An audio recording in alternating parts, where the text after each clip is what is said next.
కార్తవీర్యార్జునుడు అని 1000 చేతుల వాడు ఉన్నాడు. మంత్రశాస్త్రంలో చాలా గొప్ప కార్తవీర్యార్జునుడు.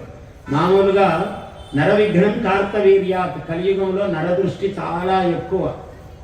ఊరికనే వాడికి ఇప్పుడేనండి అక్కడికి పోయి వచ్చాడండి, ఏం చేయలేదండి, మా ఆయన ఊరికే సభలో కూర్చున్నాడు, వినొచ్చాడండి గురువుగారు ఉపన్యాసం చెప్తుంటే, ఇంటికి రాగానే ఏమి ఇట్లా అయిపోయాడంటే చుట్టూ నరదృష్టి ఉంది.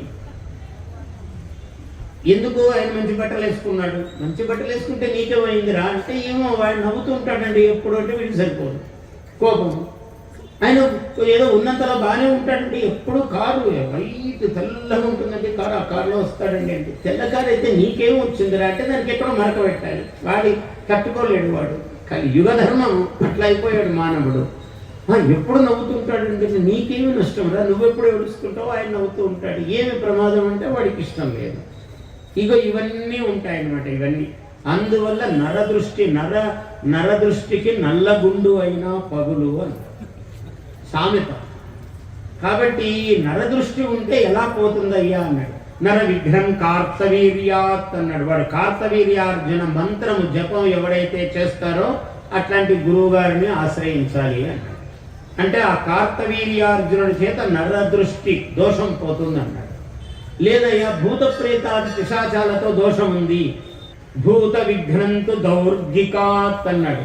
భూత ప్రేత పిశాచములు ఉంటే దుర్గాదేవిని ఆశ్రయించాలయ్యా, వేరే మార్గం లేదు అన్నాడు. అంటే పార్వతి, చండీ, ఇప్పుడు నవరాత్రాలు జరుగుతున్నాయి, ఈ చండీదేవి ఉపాసన చేస్తే భూత ప్రేతాది దోషాలు నరదృష్టి అన్నీ పోతాయ్యా అన్నాడు. ఇంకా ఇది కాదు, దేవతలే అడ్డం చేస్తారు. ఒక్కోసారి దారిలో పోతుంటాం, ఎక్కడో చాలా మంత్రపూతంగా ప్రతిష్ఠితమైన గొప్ప దేవాలయం ఉంటుంది, మన హడావిడి పనుల్లో మనం పోతూ ఉంటాం, పట్టించుకోము. ఎట్లని సాధ్యము, పోయిన చోటంతా చెప్పులు వదిలి అక్కడికి కొందరు మహాత్ములు చేస్తుంటారు, చెప్పులు ఇట్లా వదిలి కొంచెం కాళ్ళు చెప్పుల మీదే పెట్టి మళ్ళీ వెనకవాడు వేసుకుపోతాడేమో అనే భయంతో కాళ్ళ మీద కొంచెం చెప్పుల మీద కాళ్ళు కొంచెం పెట్టి ఇట్లా అని ఆ దారిలో పోయేవాడు నమస్కారం పెట్టుకుంటాడు. అది ఏం నమస్కారమో వాడు ఎందుకు పెడతాడో తెలియదు, ఇక్కడ అంటాడు ఏదో వికృతమైన ఆకారంతో నమస్కారం పెట్టుకుంటాడు. నమస్కారం అంటే సాష్టాంగము పెట్టాలి, లేదా 2 చేతులు పెట్టాలి, 2 చేతులు తల మీద పెట్టాలి, లేదా నుదుటిపై పెట్టాలి, లేదా హృదయం దగ్గర పెట్టాలి. ఈ నమస్కారానికి కొన్ని పద్ధతులు చెప్పారు. ఏది కాకుండా ఇట్లా అంటుంటాడు, ఇట్లా అని పోతాడు, వాడు ఇట్లా అంటాడు. ఇది ఏం నమస్కారమో తెలియదు. వాడు కొత్త శాస్త్రంగా వాడి శరీరము వాడికి మనస్సు ఎట్లుంటే అట్లా నమస్కారం పెడతాడు, పెట్టినట్టు పెట్టనట్టు 2 రకాలుగాను చేస్తుంటాడు మానవుడు.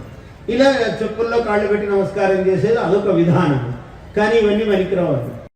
Please subscribe to our YouTube channel. Like and share this video.